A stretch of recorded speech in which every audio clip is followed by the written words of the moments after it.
Hi everyone, thanks for joining me and Balaji from Qubole Product Management team for the webinar of 4 ways to optimize the cloud data lake cost. In this webinar, what we are going to discuss is how you can basically optimize your cloud data lake cost for your data lake based workloads such as SQL on data lakes, ad-hoc analytics, streaming pipelines, and also the ML workloads. So the 4 specific ways how we will basically walk you through to optimize the cost. The first one is going to be increase the administrative productivity by 10 times. So you can automate your entire cluster lifecycle management to lower the TCO. The second one is scaling the infrastructure without any hassle. So basically you scale your infrastructure as your workloads grow. So the main thing which you will see in as Balaji will showcase to you is that the scaling here is based on the workloads you are going to bring in. It's not about like just adding the compute and storage on the approximation of like, okay, I need to get more storage or I need to get more compute to run my workloads, but it is more to do with like as I have a growth in with respect to the workloads, or if I have more teams coming and running their workloads on my infrastructure, how can I make sure that they get all the adequate infrastructure they need, but it doesn't just go over budget or there is no wasteful spending. Within that, then the third way is like as you get all this and you're playing around with different type of on-demand spot instances and everything, how do you intelligently manage those spot nodes? Do you manage it manually? Do you go and write some scripts, or you keep monitoring it, or you let a platform like Qubole basically do it for you so that you can have diversification also still in it. You can have fault tolerance and reliability. And the last one is as you take a step backwards and look at it holistically, you're able to do a comprehensive financial governance, right? For that, the last step is basically how do I go and see what I spent on which accounts, which workloads, and how it corresponds to my compute pricing, the compute I have consumed, because those data is available, but mapping it towards your high level with respect to the accounts to the workloads within a multi-tenant environment is very difficult. So with Qubole, you'll see how it basically comes together.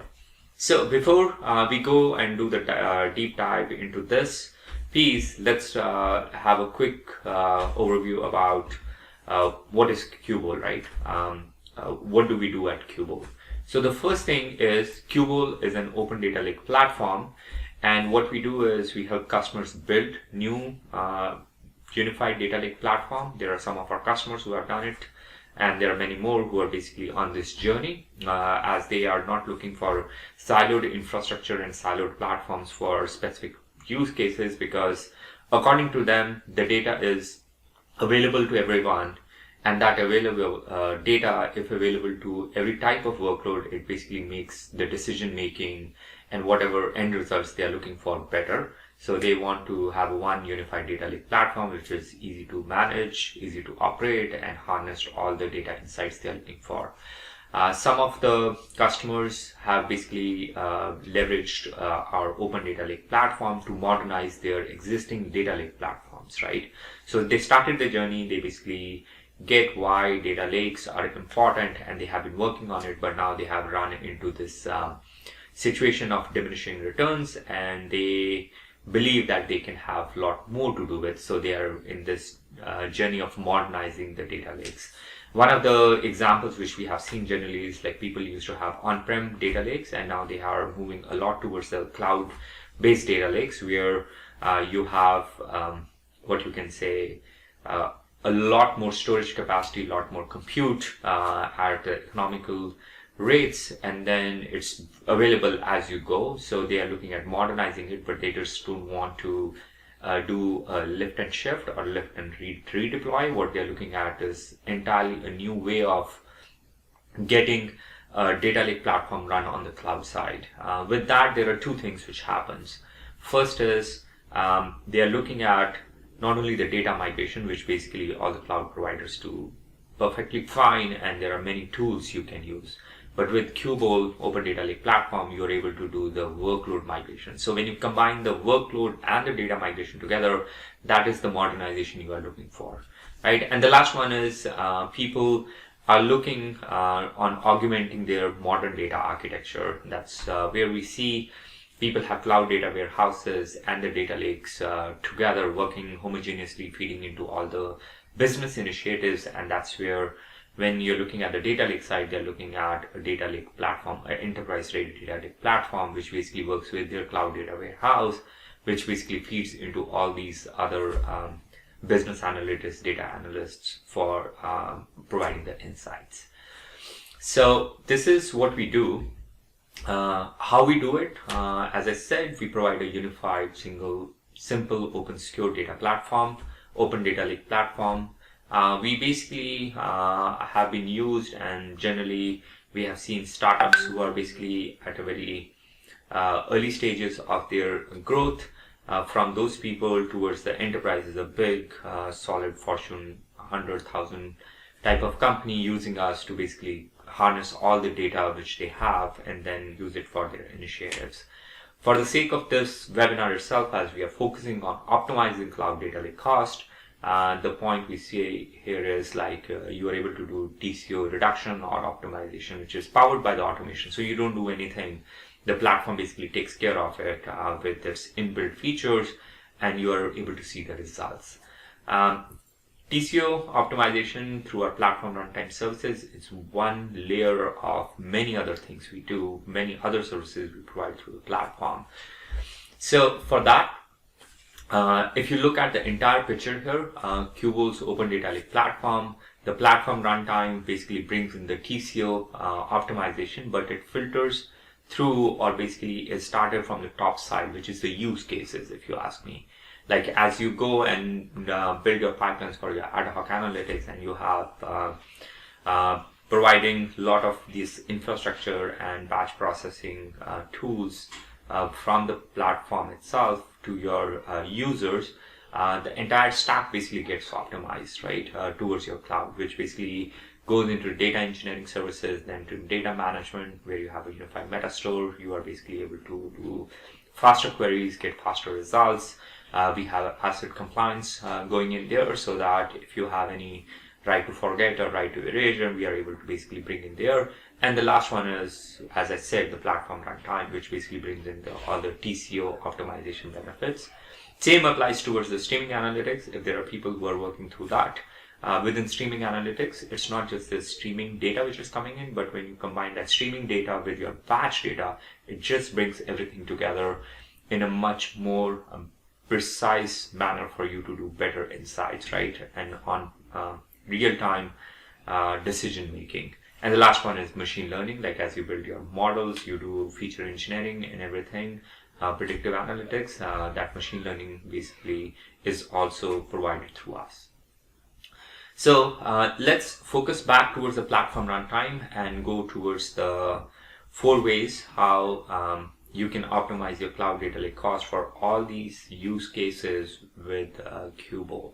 I will now pass it over to Balaji, my colleague at Qubole, and he'll do the deep dive with respect to it.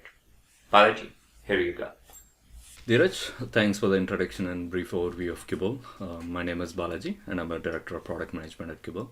Today I'm going to talk about the 4 different ways to optimize and reduce your cloud data lake cost. One of the easiest way to reduce your cost is to automate your cluster lifecycle management, which increases the administrative productivity as well as reducing your TCO. Secondly, you can scale your infrastructure without hassle, and this is a big component of cost reduction, as you're provisioning the resources only as you need them, thereby avoiding unwanted cost spend. Next, we'll review in detail about how you can leverage spot instances without compromising on the reliability of your workloads. Spot instances provide up to 90% discount but are very volatile in nature, thereby causing failures. And finally, we will understand about the various financial governance mechanisms such as tracking, monitoring, and budgeting your cloud spend. But before going into the details, I want to quickly step back and provide a quick introduction to some of the fundamentals of cost optimization in Qubole. This should help in gaining a deeper understanding of the cost optimization techniques that I'm going to talk about for the rest of the session. So for a moment, imagine you're running a static 24/7 cluster that is provisioned for max capacity requirement. This could be a DIY Spark, Presto, Hive cluster that you may have currently deployed on your cloud or even on-prem for that matter. These machines are running 24/7 and consuming all on-demand nodes for that. Very high cost clusters specifically because you're running all on-demand and everything. So the first way that Qubole reduces your cost is by terminating these clusters when they are no longer required. Qubole monitors the usage, and upon idleness, it automatically terminates these clusters and starts them again when required. Straight away, this helps in saving a lot of cost since you're only paying for what you actually need and not for idle time. Secondly, Qubole's workload-aware autoscaling only provisions the machines or the VMs that are actually required by the workload. This autoscaling is natively built by Qubole and is fully optimized for big data workloads such as Hive, Spark, and Presto. Any machine that is not provisioned is cost saved in the first place. So the same cluster can scale up to 10 nodes or 15 nodes or so on and so forth. And this is really determined by the workload that is running on the cluster rather than depending on the generic system metrics. And finally, Qubole provides intelligent spot management, which is essentially a set of features that provide diversification, fault tolerance, and resiliency when you're using spot instances. This can enable you to use spot instances, which provide up to 90% in savings. One of the key aspects of using spot instances is that these instances can be interrupted at any given point of time. So you would need those kind of diversification, fault tolerance, and resiliency features that can help you use spot instances without causing any failures for your jobs. So together, using these three features, TCO features, Qubole has helped our customers save over 200 million in cloud cost on an annual basis. And let's look into how did Qubole achieve these 200 million plus savings, right? The secret sauce lies in ease of use. Any complexity introduced by the system would chip away at the cost savings potential. To avoid this, Qubole has made its cluster management very easy to use. Irrespective of the skill level, anyone can actually go and create these clusters and implement cost savings functions that I just presented or talked about. So imagine your end users like a data scientist or a data analyst or a data engineer who want to create these clusters for these specific workloads, but probably don't have the know-how of how to do cost tuning. They don't have to worry about it because all these cost optimizations are inbuilt and very easy to use with Qubole that anyone can actually go and create them. So let's quickly see it live in action, quickly jump onto a demo. So this is a real world, real-time cluster creation process, and I hope to do that in less than 10 seconds. That kind of showcases the ease of use that I just talked about. So let's quickly jump onto a Qubole product for a quick demo. So let's say you want to create a Spark cluster. In this case, you can choose any cluster that you want to create, but let's say you want to create a Spark cluster. So you choose Spark option here and then click on next. Once you click on next, the first thing that you will notice here is you will have to provide a cluster label for this purpose so that you can uniquely identify this cluster at any given point of time. So let's go ahead and configure it as Spark webinar demo. Okay, so once you're creating this label, you're actually done. You can go and click this button and create this cluster. The cluster is up and running. You don't need to go configure anything else. All these configurations, default values, Qubole provides default values, so it's easy to create this cluster. But we just saw three cost optimization techniques, right? Cluster lifecycle management, autoscaling, as well as spot. So let's try to include some of these cost optimization techniques and see how you can further reduce the cost of this cluster, right? So the first thing you will notice here is the minimum worker nodes and the maximum worker nodes. So this determines the boundaries for the autoscaling of the cluster. So this is now set to be 2 and 2. But what you can do here is if you want to scale up all the way to 500 nodes, you can just go simply change the value as 500. You don't have to do anything else, no configuration, no policy, nothing needs to be set. You just set this value as 500. If the workload needs 10 nodes, the cluster will add 10 nodes. If it requires 100 nodes, 100 nodes. Otherwise, if it requires 500 nodes, then the cluster can scale up all the way up to 500 nodes, right? So you don't have to worry about setting policies because the cluster adjusts automatically based on the demands of the workload itself. Okay, so now we have enabled auto scaling over here. The second thing that you can see over here is idle cluster timeout. So this is a key component of cluster lifecycle management, which will help you determine when to auto terminate the cluster, right? So let's say you want the cluster to terminate within 5 minutes of idleness. So basically what happens in this case is if there is no workloads coming onto the cluster and the cluster is idle for, let's say, 5 minutes, then the cluster will automatically terminate. Or in some cases, you want to optimize for user experience so that you don't frequently terminate the cluster and thereby requiring users to restart the cluster. So you can set it to a value something like 20 minutes. Typically, we set it to 20 minutes, right? Okay, that's enabling cluster lifecycle management. So the next one is let's look at spot utilization. So one of the things that you can do is for auto scaling nodes, you can go and set one of these three different node types, whether on-demand, spot nodes, or spot block. So let's say in this case, you want a very highly cost optimized cluster. So you can go and choose the spot nodes and set the spot nodes percentage as 100. You're done. You're done implementing all these three cost optimization techniques that we talked about so far, right?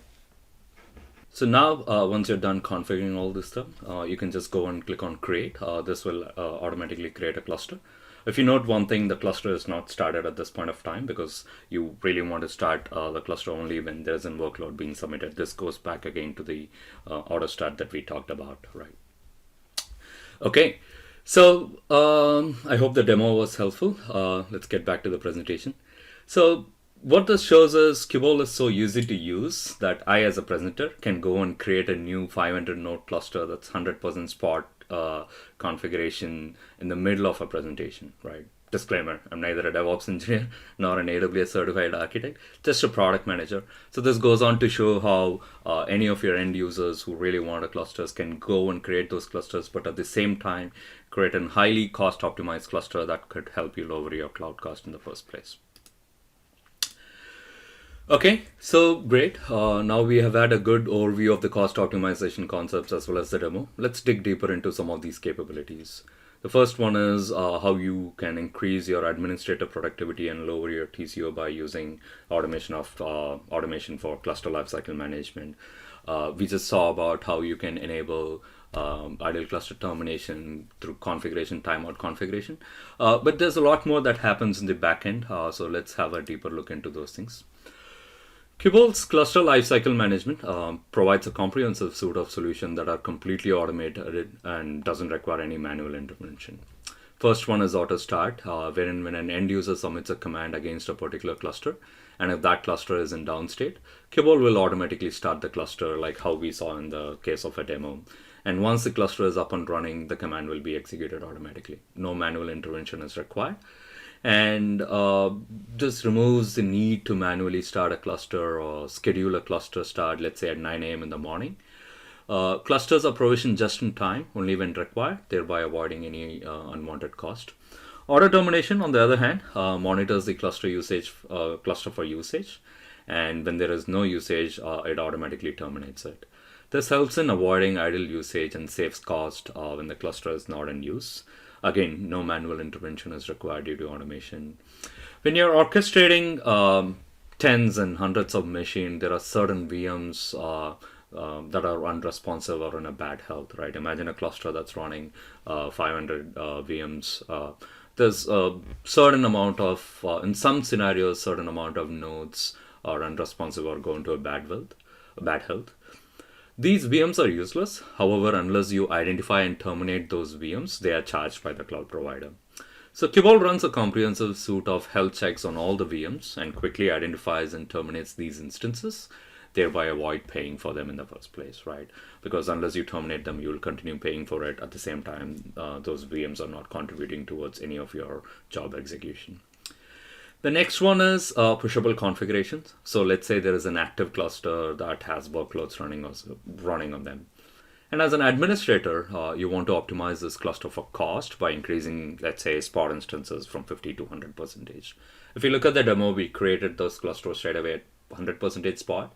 But let's say you're starting at 50 and then gradually want to increase it over a period of time. Now, when you want to change the spot instance from 50 to, let's say, 75, typically with Qubole, you don't have to wait for the cluster to stop. You can directly change the configuration and push it down to the cluster, and that will take effect immediately. So thereby, when you do that, when you are able to push those configurations straight away, you don't have to necessarily wait for the cluster to terminate or at the end of the day.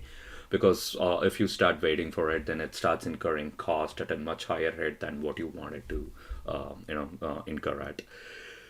So the next one is RBACs. So a lot of time unexpected cost overruns occurs from unauthorized access or changes to the cluster configurations themselves. So let's say you configure the cluster to use 100% spot, like what we did. But there could be other users, or you don't want any other users to go and reduce that configuration from, let's say, 100 to 50%. When you do that, the cost obviously increases. So in this case, you can use RBACs. Qubole provides a very comprehensive suite of RBACs, wherein you can prevent certain users or any users from actually going and changing the configurations of the cluster, and only you will have the access to do so, right? So together, all these comprehensive suite of features for cluster management are very well automated in Qubole. So all that you have to do is just create a cluster and start submitting those jobs, and you don't have to worry about managing the clusters. So let's look at a customer example over here. So this is a node versus time chart. The x-axis here shows time, whereas the y-axis shows node. So this is an anonymous example of CLCM cluster lifecycle management in action from one of our production clusters. So whenever the cluster is idle or not in use, Qubole automatically terminates the clusters. And you can see both auto termination and auto start in action over here, right? So when the y-axis goes down to 0, that's when typically the clusters are auto terminated. And again, whenever they are required, more nodes are added and the y-axis goes all the way up. So the period in between this auto termination and auto start represented here by kind of like a gap. That typically shows the period where your cluster is down, and typically represents any sort of cost savings that you can derive from this cluster. So in summary, by automating CLCM, Qubole increases administrative productivity while also enabling cost savings, both in terms of personal cost as well as infrastructure cost. So before scenario, one of our Qubole customers, Noto, they had admin to user ratio of 1:10, where every time they had to add 10 end users, they had to add one more admin in order to manage the whole platform for that end user. Whereas with Qubole, they've really increased that ratio from 1:10 to 1:100. And now they are able to scale up very seamlessly, irrespective of how many number of end users come onto the platform. The same number of admins are able to serve these users very effectively. Again, this goes back to show that not only infrastructure costs, but both infrastructure as well as personal cost you can reduce with automation. Look at how cluster lifecycle management can help you reduce your cost. The second opportunity to reduce cost is simply by scaling the infrastructure to match your workload demand without any hassle, right? The key here is to scale up very precisely to match the demand. But capacity sizing itself is very hard. Very hard, especially when you have a diverse workloads, which is typically the case with data lakes, workloads such as ETL, data enrichment, interactive analytics, data science, etc. Each of these workloads have a very different characteristics and need, and at the same time, they could differ in a lot of other characteristics such as volume, velocity, and variety. So very quickly, it becomes very hard to right-size the infrastructure to match the workload characteristics. So when you use a generic homogeneous auto-scaling, it leads to a lot of inefficiencies, such as under-provisioning, thereby impacting your job performance or SLA. And at the same time, over-provisioning hurts your cost management, right? Customizing the auto-scaling policy to fit for each of these different, either to avoid over-provisioning or avoid under-provisioning, is not a scalable option, and at the same time, it actually makes some of these inefficiencies and even worse. Qubole's auto-scaling, on the other hand, is resource-aware. What I mean by that is Qubole continuously monitors the resource usage and automatically identifies the need for more resources without any manual configurations or policies. So for instance, if the cluster requires more storage, then additional EBS volumes are added without incurring compute costs, right? So when more storage is required, only the storage is scaled up, or when more compute is required, only the compute is scaled up. It's also workload aware.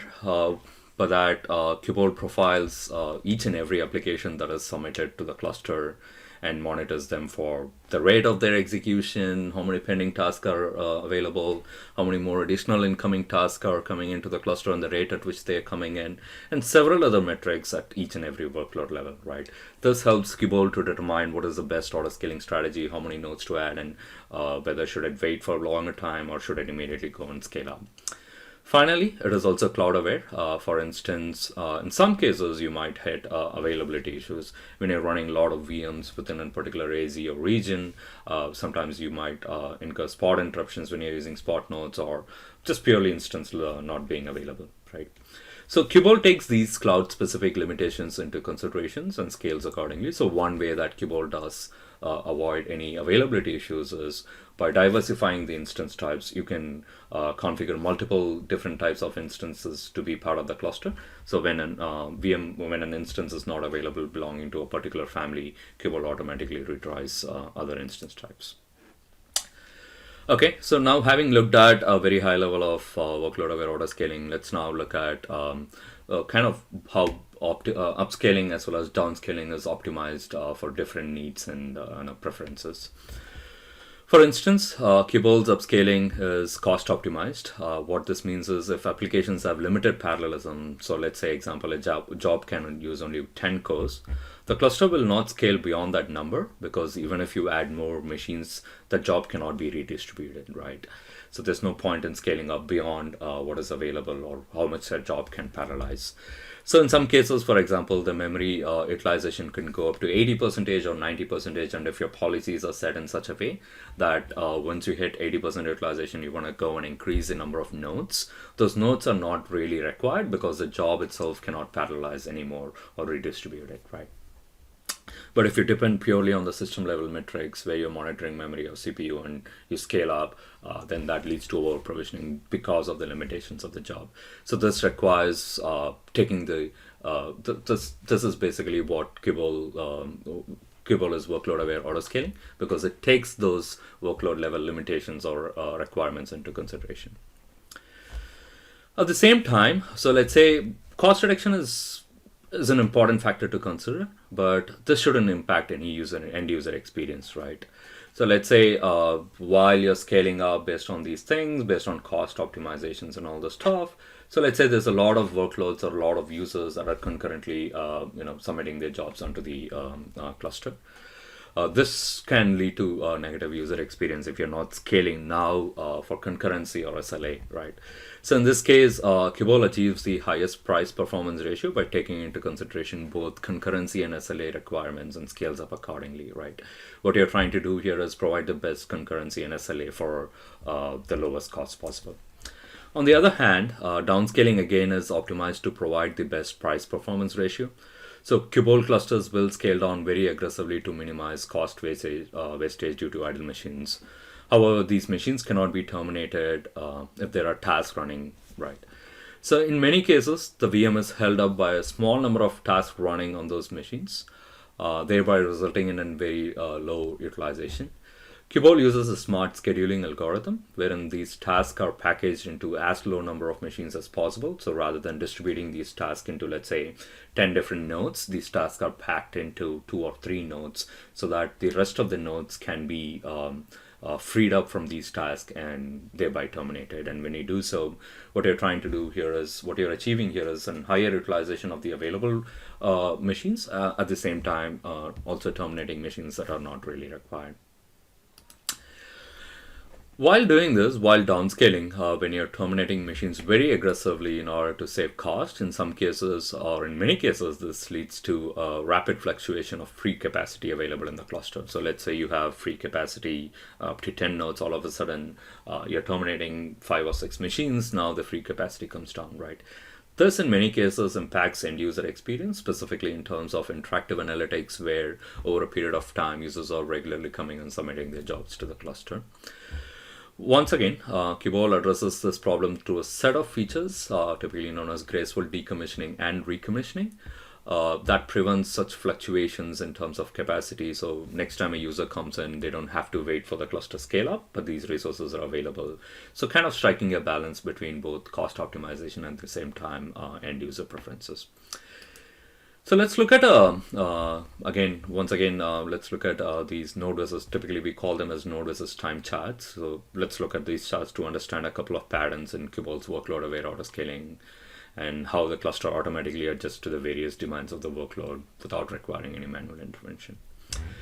So again, x-axis is time, y-axis the number of nodes. So if you look at it as the number of nodes goes in terms of excess of 100 in some cases, and in some cases below 20, right?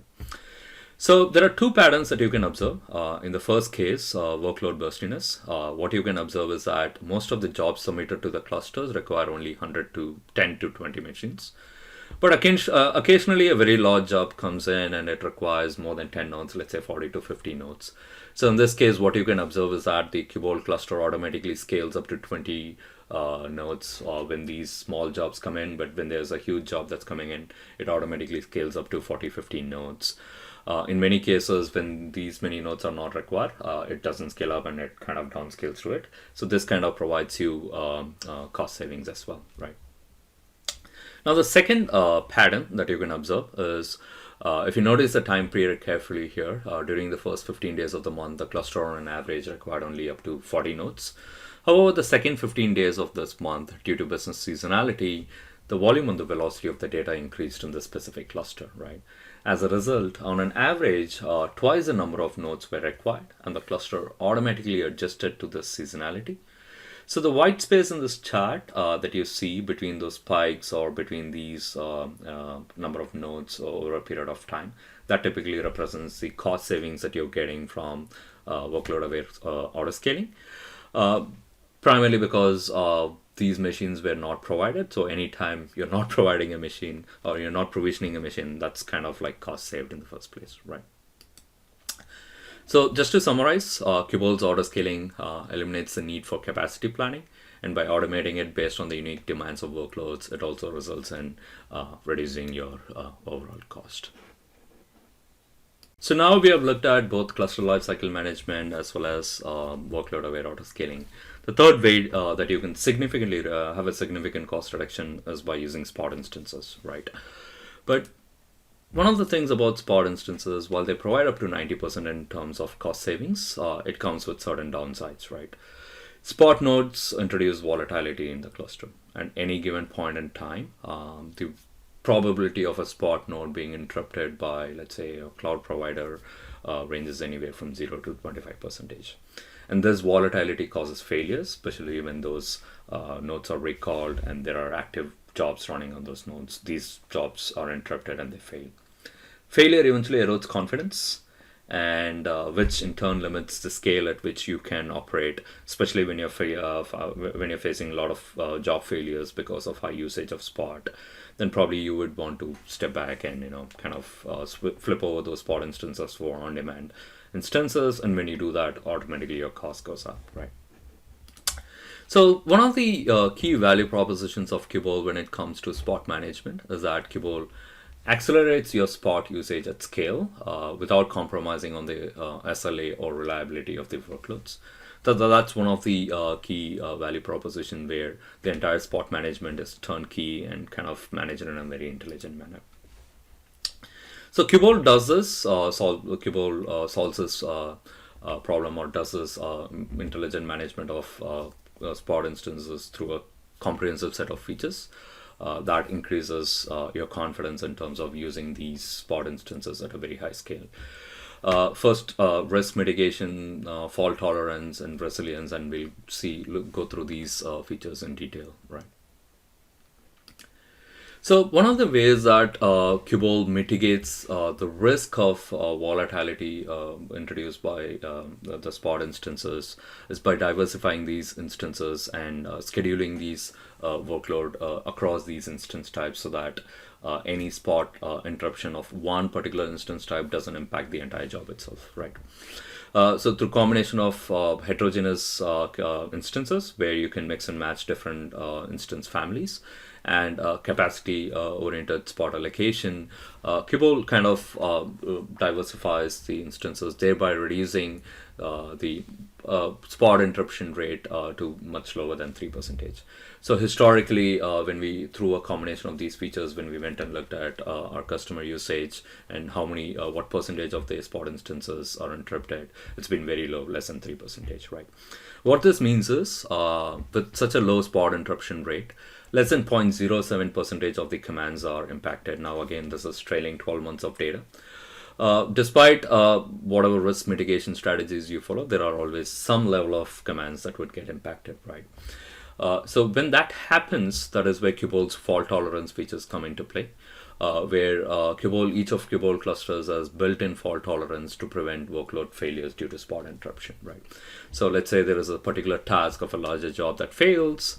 One of the things is those tasks are immediately retried, right? So this fault tolerance comes in wherein the job itself doesn't fail, even though there is a spot loss or spot interruption. As a result of which, over 88% of the 0.07% commands that are impacted are successfully retried. And finally, resiliency. So let's say despite risk mitigation as well as fault tolerance, let's say the entire job itself fails. So these jobs are immediately retried, submitted against these clusters so that the jobs are completed successfully within the defined SLA, right? So through a combination of these risk mitigation, fault tolerance, and resiliency features, Qubole is able to achieve what we typically call as 5 nines of workload reliability, right? Typically, when you use spot instances through this combination of these features, what you can see is that while providing 66% up to 66% of cost reduction, this is overall cost reduction, right? Where you're using a mix of spot instances as well as on-demand instances. So there's a total of 66% cost reduction. At the same time, also providing almost 99.999% of workload reliability itself. So the final thing is in this cost optimization is the ability to monitor and track cost spend at a very, very granular level, all the way down to an individual user or even an individual job level. So whatever cost optimization policies that you have implemented, you want to make sure that those are working fine by tracking them on a regular basis. Multi-tenancy is an important aspect to reduce cost, as the infrastructure can be shared between multiple users and workloads. Typically, all of Qubole clusters are multi-tenant, where multiple users can submit and can come and submit multiple jobs and share the resources. However, since the infrastructure is shared in the scales, you typically lose visibility at a very granular level. Now, you cannot, while you can monitor the cost at the cluster level, you cannot attribute it to which user consumed or which job consumed what amount of cost, right? So to address this issue, Qubole provides a feature known as Cost Explorer that allows you to monitor, track, and budget your data like cost. Essentially, what Cost Explorer provides is cost attribution at multiple levels, whether it is in at the overall account level or specific to any tags that you created. We created EC2 tags as well as some cluster tags, or even at a cluster level or every specific cluster session. And finally, even at the job and the user level, right? And this is very important, where you can attribute the dollar cost at a job level or even at an user level. So let's quickly see a demo of the Qubole Cost Explorer to understand how can you track cost, what are the different ways at which you can track cost and everything, right? So typically, if you look at Qubole, as I said earlier, Qubole provides all of these you're easy to cost at several layers, right? So one of the cool things that you can see here in this dashboard is that the total expenditure, which is basically what is the cost that you have incurred at this given point of time. At the same time, how much of those costs has come from, let's say, an on-demand versus a spot instances. The other thing that you can also observe here is what is your overall spot utilization, and this can help you track on a regular basis. Should you increase the spot percentage in your cluster, or should you keep it low, right? And finally, you'll also get to see the amount of cost that you have actually saved using these spot instances. So you can drill down into several layers where you can see each of these different clusters or machine types, what is the utilization or how much cost you have spent, or detailed charting capabilities of all your cost spent at this given point of time. Okay, The second thing that you can also observe here is that in the command reports, where we are trying to tag all these costs and attribute them back to the commands, one thing that you can observe is you can start monitoring these costs at on a monthly basis at a user level, or go and look at these costs on a specific each and every individual command level as well, right? So this kind of helps you with several use cases when it comes to cost accounting. So let's look at some of the ways in which Qubole customers have utilized this Cost Explorer feature to enable certain use cases. Some of the interesting use cases here are the first one is a lot of customers use the cost attribution at an individual user level or a job level to calculate the dollar spent on various use cases. Easily group all these users and commands into several use cases and build an ROI analysis to see whether you're getting enough justification of the spend that you're doing on these specific use cases. The other interesting use case is monitoring showback. Basically, what happens is when you're able to attribute cost at each and every user level. Now, once you've grouped these users into various teams, when you have multiple teams come and consume costs from the same cluster, you can show back those costs back to those teams and kind of give an overview of how much they're spending, so that they can also start regulating their spend in terms of cost. Okay, so I think we have nearing the end of our webinar over here, presentation over here. So just wanted to quickly summarize the things that we have reviewed so far. Automated cluster lifecycle management that can help you save cost not only from an infrastructure but also from a personal point of view. The adaptive autoscaling or workload aware autoscaling, which really adapts to your workloads, needs and demands. Spot management, which is more about improving the reliability of your workloads when you're utilizing these spot instances. And finally, comprehensive financial governance through Cost Explorer capabilities, where you can track, monitor, and show back cost at a very granular level. So thanks for joining. Hopefully this was very helpful.